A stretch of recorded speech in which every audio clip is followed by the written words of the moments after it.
If you make around $70,000 a year in America, this video could change the next decade of your life. Most people at this income level have quietly accepted a story that sounds responsible, but is actually a trap. Work for 40 years, save a little, hope nothing goes wrong, hope your body stays healthy, hope the market cooperates, hope retirement still means something by the time you get there, and then maybe one day, after giving away the best years of your life, you finally get your freedom. But what if that script is broken? What if a normal person with a normal job and a normal salary could build a serious path toward financial independence in about 10 years, not by getting lucky, not by gambling on crypto, not by becoming a genius stock picker, but by following a brutally practical system? That is what this video is about. This is not a fantasy for millionaires. This is not one of those internet videos where someone tells you to skip coffee and magically retire by 35. This is a step-by-step WealthMap blueprint for a real American worker making $70,000 a year. We're going to walk through how much money you actually need, why most people fail halfway through the journey, how to structure your investing accounts, how to think about risk, and how to build a lifestyle that doesn't keep dragging you back into the rat race. If you've ever looked at your paycheck and felt that low-key panic of, there has to be a better way than this, then stay with me, because this may be the most important money map you ever see. To make this real, let's build the entire plan around one person. Let's call her Emily. Emily is 32 years old, lives in the United States, and earns about $70,000 a year. She's not drowning, but she's not exactly free either. She pays rent, covers her insurance, buys groceries, pays for gas, maybe has a car payment, maybe carries a little debt, and somehow, even with a decent salary, the month keeps ending faster than the money. She's not reckless, she's just normal. And that's exactly why this matters. Because if Emily can build a 10-year path out, then so can a huge number of people watching this video. The goal here is not to become a billionaire.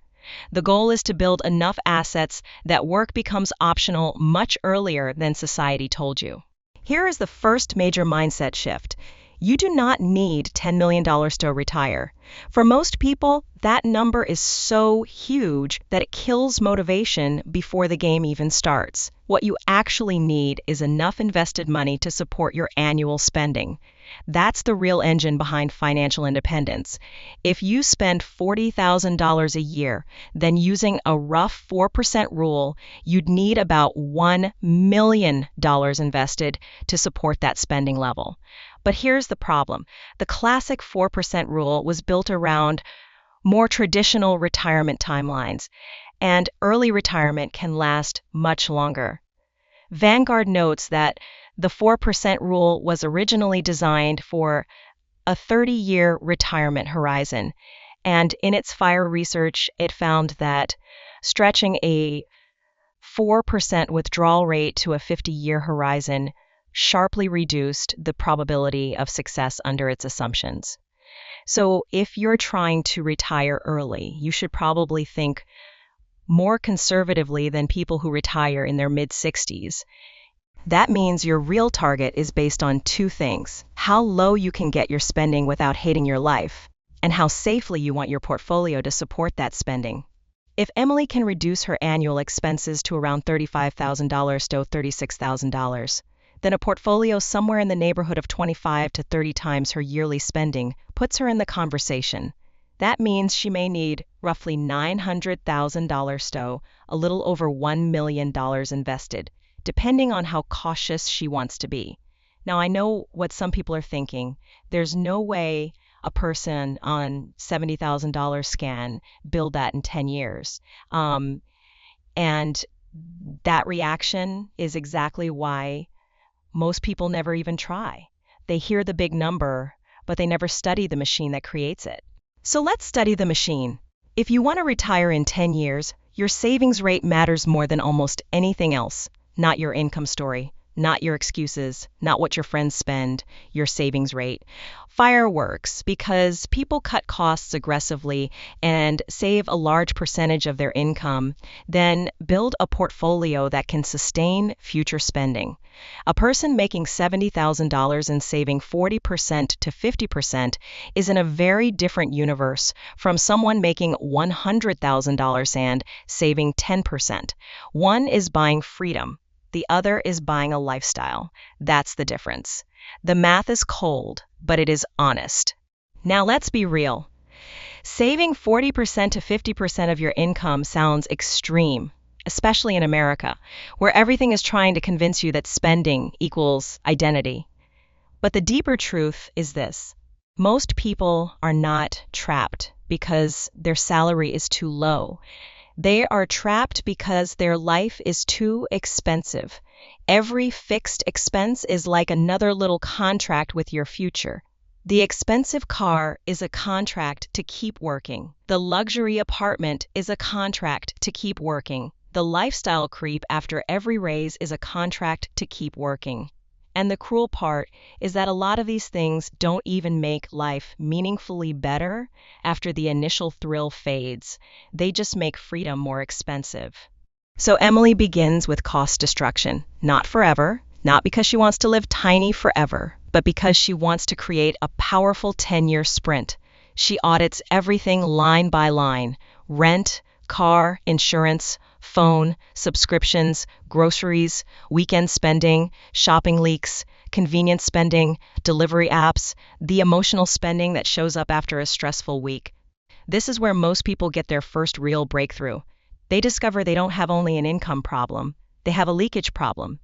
And once you plug leaks, the whole equation changes. Maybe Emily gets a roommate. Maybe she relocates to a slightly cheaper area. Maybe she downgrades the car. Maybe she kills the subscriptions she forgot existed. Maybe she cooks more often and treats eating out like a choice instead of a default. Suddenly, what looked impossible starts looking like arithmetic. Let's say Emily gets her annual spending down to $36,000. That's still not easy, but now she has something most people never create, a gap. And that gap is everything, because your financial future is built in the gap between what you earn and what you keep. Every dollar of that gap becomes a worker, and workers can be hired over and over again. This is where investing comes in. But before we get there, there's a huge mistake that kills motivated people early. They rely on motivation instead of systems. They try to save. They save when they feel disciplined. They invest what happens to be left over at the end of the month. That approach fails because motivation is temporary. Systems are what win. If Emily wants out in 10 years, she needs automation. Her money needs a destination the moment it arrives. And if you're in the US, account order matters. First, if your employer offers a 401k match, you take it. That is free money, and ignoring free money while claiming you want financial independence makes no sense. Second, if you're carrying high-interest debt like credit cards or ugly personal loans, you attack that aggressively before pretending your portfolio is the biggest issue. Third, you build a basic emergency fund so one broken transmission or one surprise medical bill doesn't force you to sell investments or go deeper into debt. Then, and only then, you begin building the serious machine. In 2026, the contribution limits matter because they expand how much of your income you can shelter and invest efficiently. The IRS says the 2026 401k employee deferral limit is $24,500, and the IRA contribution limit is $7,500 for those under age 50. Fidelity and other retirement sources reflect the same updated limits for 2026. That means disciplined savers have more room to build wealth inside tax-advantaged accounts. For Emily, this is huge, because if she wants a shot at financial independence in around a decade, she doesn't just need to invest a lot, she needs to invest smartly.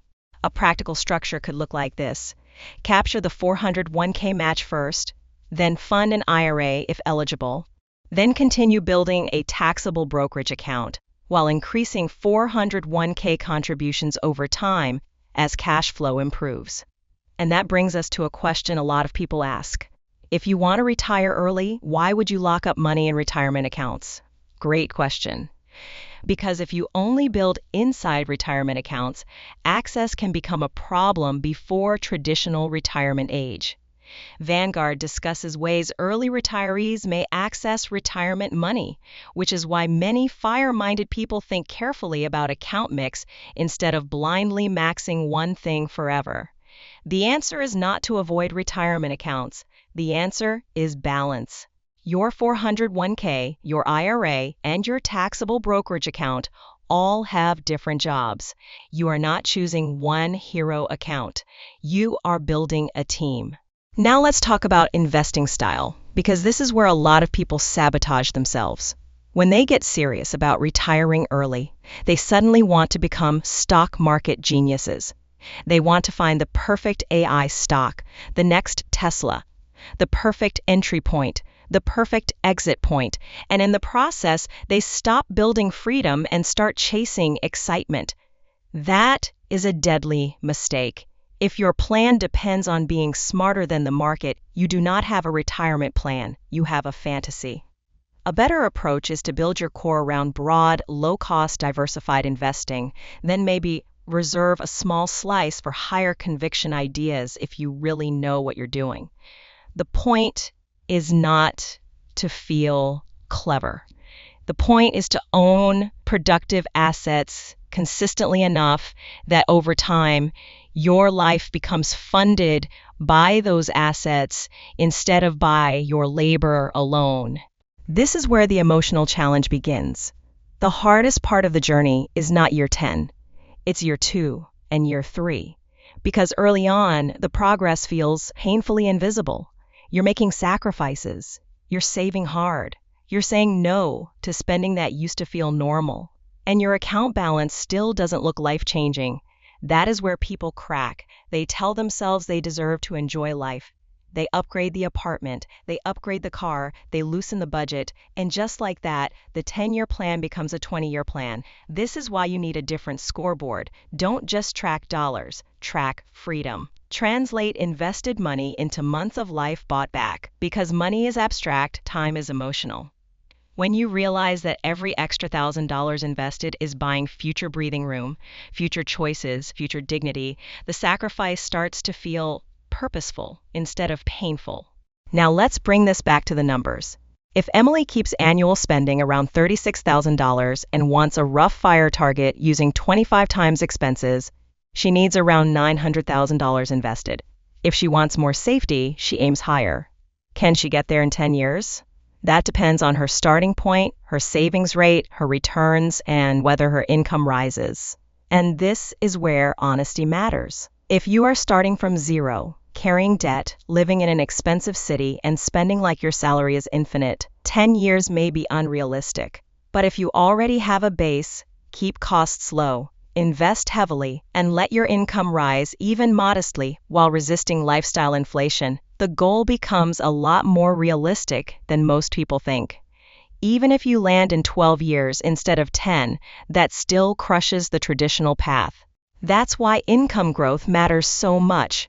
Expense cutting creates the gap, but income growth turbocharges it. Promotions matter, skill building matters, negotiating salary matters, switching companies can matter, a side income can matter, but only if you keep the gap.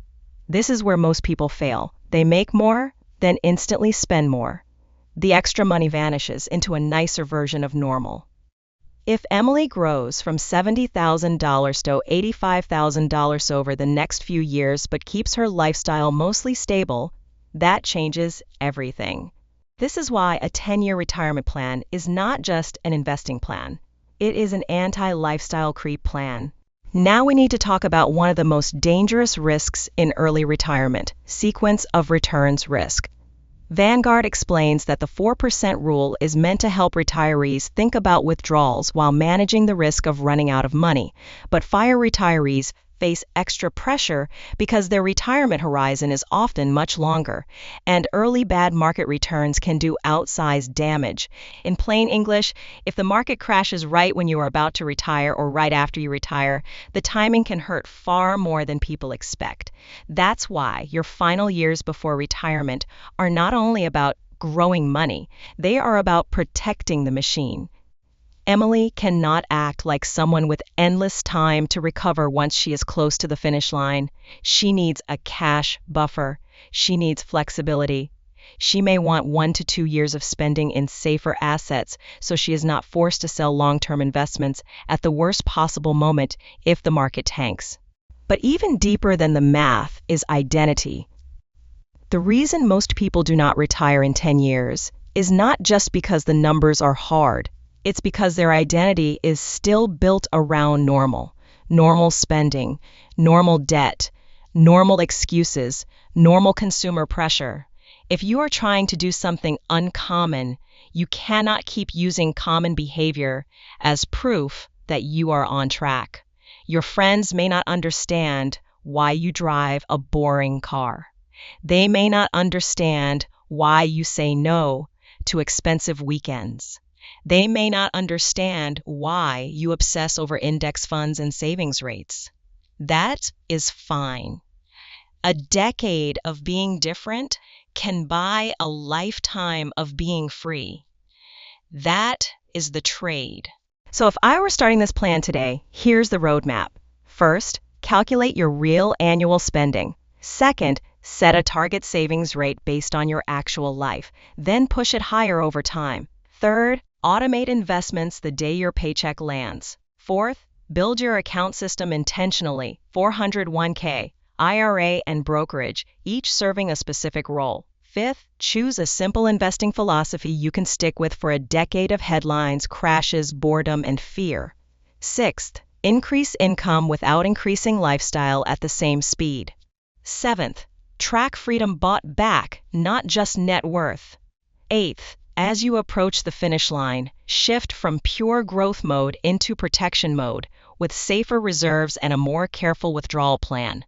And let's be honest about something important. Retiring in 10 years on $70,000 is possible for some people, but not for everyone, not in the same exact way, and not without serious trade-offs.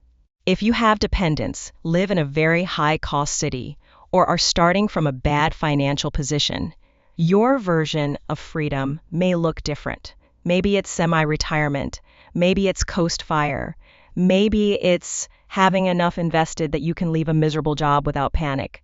That still matters. That still changes your life. The real prize is optionality. If you can reach the point where your bills no longer control your time, you are already wealthier than a shocking number of high earners. So imagine it's 10 years from now. You're not waking up on Monday with dread. You're not counting hours until Friday. You're not begging your paycheck to save you from a life you built by accident. You built a machine. Slowly, boringly, aggressively, intelligently. And now that machine is helping pay for your life. That is the reward. Not looking rich, not impressing people, not performing success online. Real freedom is quieter than that. But it feels a lot better. The next 10 years are going to pass anyway. The only question is whether, at the end of those 10 years, you'll still be renting out your time just to survive, or whether you'll have finally built something that pays you back.